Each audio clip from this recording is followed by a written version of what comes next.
National highway 19 पर सरकार द्वारा बनाए गए 3 कृषि कानूनों के खिलाफ लगातार 6 महीने से धरने पर बैठे किसानों ने आज 6 महीने पूरे होने पर काला दिवस मनाया।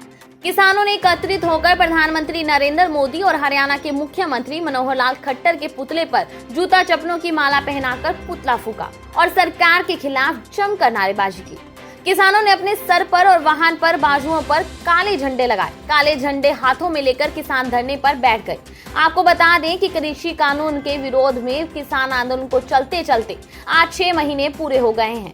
कृषि कानून के विरोध में किसानों ने अपनी लहराती हुई फसलें भी नष्ट कर विरोध जताया था, लेकिन आज किसान आंदोलन को 6 महीने पूरे होने पर किसान संगठन के नेताओं के आह्वान पर आज के दिन को किसानों ने ब्लैक दिवस के रूप में मनाया। किसान संगठन के नेताओं का कहना है कि जब तक यह तीनों बिल वापस नहीं लिए जाते, हम यूं ही धरने पर रहेंगे। किसान नेता महेंद्र सिंह चौहान ने बताया कि आज इस कोरोना काल में भी अपने घर परिवार को छोड़कर सरकार द्वारा किसानों के लिए बनाए गए 3 कृषि काले कानून बिलों के खिलाफ लगातार 6 महीने से धरने पर बैठा हुआ है, लेकिन सरकार कोई सुनाई नहीं कर रहा है। उन्होंने बताया कि जब तक यह तीनों काले कानून वापस नहीं हो जाते और जो पलवल में 26 जनवरी के दिन सैकड़ों किसान के खिलाफ पुलिस ने मामले दर्ज किए हैं, वह वापस नहीं हो जाते, तब तक किसान धरने पर बैठे रहेंगे। कौन सा बताओगे आज के कार्यक्रम के बारे में, किस तरह का कार्यक्रम जो धरना स्थल पर है? देखिए, संयुक्त किसान मोर्चे के आह्वान पे आज पूरे देश में किसानों के द्वारा काला दिवस मनाया जा रहा है, जिसे कहीं कहीं विरोध दिवस के रूप में मना रहे हैं, क्योंकि आज के दिन महात्मा बुद्ध का जन्म हुआ था। इसलिए हम उन्हें सच्ची श्रद्धांजलि अर्पित करते हैं और देश के लोगों से कहते हैं कि उनसे शिक्षा ग्रहण करें। साथ ही सरकार को ये दिखाना चाहते हैं कि सरकार हमारी मांगों को माने, अगर नहीं मानेगी तो हम सरकार के खिलाफ जो भी आंदोलन होगा उसे करते रहेंगे। आंदोलन का चरण है, इसमें हमने काले झंडा लिखा करके आज तमाम देश की दुनिया को बताना चाहते हैं हमारी ये विरोध की अभिव्यक्ति है।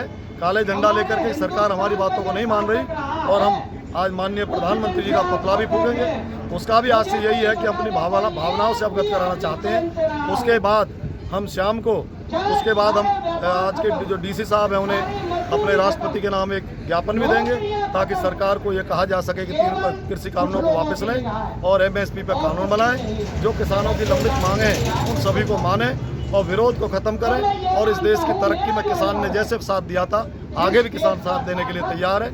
ये पूर्ण रूप से गैर राजनीतिक है, राजनीति का कोई संबंध नहीं है। सारे के सारे लोग यहाँ किसान की हैसियत से आते हैं और उनके साथ किसान जैसा ही बर्ताव होता है। सरकार के साथ वार्ताएं बंद हो चुकी है, क्या लगता है कितना लंबा? देखिए, ये तो दोष सरकार का है, क्योंकि सरकार ये कहती थी किसान बात नहीं कर रहे। अब तो पीछे आज से 5 दिन पहले हमारे किसान नेताओं ने सरकार को पत्र भी लिख दिया है कि हम वार्ता के लिए तैयार हैं, हमें बुलाएं और इस गतिरोध को निपटाएं।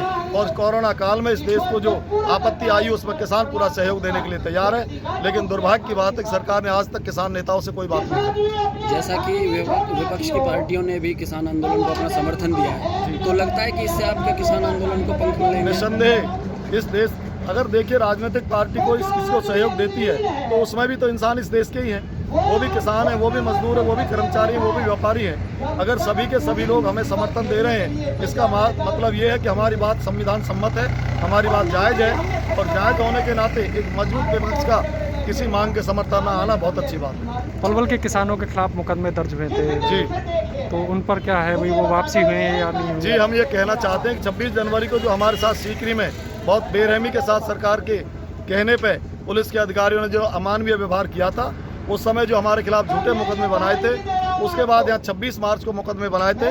हम भी ये मांग करते हैं कि दोनों दिन में जो हमारे किसान नेताओं के खिलाफ मुकदमे बनाए गए हैं उनको अविलंब वापस लें, क्योंकि इसी तरह हिसार में 16 मई को जो कांड हुआ था उसके एवज में आज से 3 दिन पहले सरकार ने हाँ कर लिया कि वहाँ जो भी मुकदमे बनाए गए सारे वापस लिए जाएंगे। तो हम भी मांग करते हैं सरकार से कि पलवल के किसानों पर जो 2 बार मुकदमे बने हैं उन झूठे और आधारहीन मुकदमों को वापस लिया जाए। इस मौके पर किसानों का हौसला बढ़ाने के लिए मौके पर पहुंचे पलवल के पूर्व विधायक करण सिंह दलाल ने कहा, जो इस भाजपा सरकार ने हमारे बच्चों पर और किसानों पर जो यह 3 काले कानून लागू किए हैं, इससे देश के किसान की हालत खराब हो जाएगी, किसानों के बच्चों का भविष्य खराब हो जाएगा। उन्होंने कहा कि जो 26 जनवरी के दिन पलवल के किसानों पर लाठियां बरसाकर उनके खिलाफ झूठे मामले दर्ज किए, वे वापस होने चाहिए। अगर वापस नहीं हुए तो वह सरकार और प्रशासन की ईंट से ईंट बजा देंगे। दलाल ने कहा कि अब दोबारा से समय आ गया है कि इस समय पलवल के सभी बरादरियों के लोगों को एकत्रित होना पड़ेगा और सरकार को जवाब देना पड़ेगा। अब देखना होगा कि क्या सरकार इन 3 कृषि बिलों के कानून को वापस लेगी या अब किसान सरकार से आर पार की लड़ाई लड़ने के लिए तैयार है। यह आने वाला समय ही बताएगा। हमारे इलाके की 36 बिरादरी की लड़ाई है। ये लड़ाई उस अन्नदाता और गरीब मजदूर की लड़ाई है जिन्होंने कभी भी इस देश के हुक्मरानों से कोई मांग नहीं की। इस देश को पालने में, इस देश का पेट भरने का काम हमेशा किया और आज हमारे बच्चों का भविष्य बिगाड़ने के लिए जो 3 काले कानून मोदी सरकार ने बनाए हैं, हमारे किसान अन्नदाता और मजदूरों की यही मांग है कि उन 3 कालों कानून को वापस लिया जाए। और हम सबके लिए मैं अभी सभी किसान नेताओं से ये विनती करना चाहता हूं, आप सबसे भी हाथ जोड़ करके निवेदन करता हूं, एक और उल्हाना हमारे सर के ऊपर खड़ा इस सरकार का हमें नजर आ रहा है। पिछले दिनों हमारे शांतिपूर्ण तरीके से प्रदर्शन करने वाले हमारे इलाके के बुजुर्ग और भाइयों पर गदपुरी के पास पुलिस ने जो गद्दारों की तरह, कायरों की तरह हमारे भाइयों पर वार किया, हमारे बच्चों को चोटें आई, हमारे भाइयों को चोटें आई, उल्टा हमारे ऊपर मुकदमा दर्ज किया। और पिछले दिनों यहाँ धरने के ऊपर जब हमारे किसान भाई आए तो उनके ऊपर भी एक झूठा मुकदमा दायर किया। तो मैं आप सबसे हाथ जोड़ करके निवेदन करता हूँ और किसान नेताओं से अपील करता हूँ कि जिस तरीके से हिसार के किसानों ने इस सरकार के दांत खट्टे किए हैं, हम किसान और मजदूर की लड़ाई तो लड़ते ही रहेंगे, लेकिन इस सरकार को भी चेतावनी देने का वक्त आ गया है। अगर हमारे इलाके के बुजुर्ग और भाइयों के उन झूठे मुकदमों को वापस नहीं किया तो हम इस प्रशासन और सरकार के दांत खट्टे करेंगे, इनकी ईंट से ईंट बजा देंगे, इनको मजबूर करेंगे कि जो गलती इन्होंने की है वो गलती को माने और हमारे भाइयों के खिलाफ जो मुकदमे दर्ज हैं उन मुकदमों को वापस लें। लानत है ऐसी सरकार को। कोरोना काल की आपदा में सरकारें दवाइयां देती हैं, बिस्तर देती हैं, डॉक्टर देती हैं। एक ऐसी पहली मनहूस सरकार है।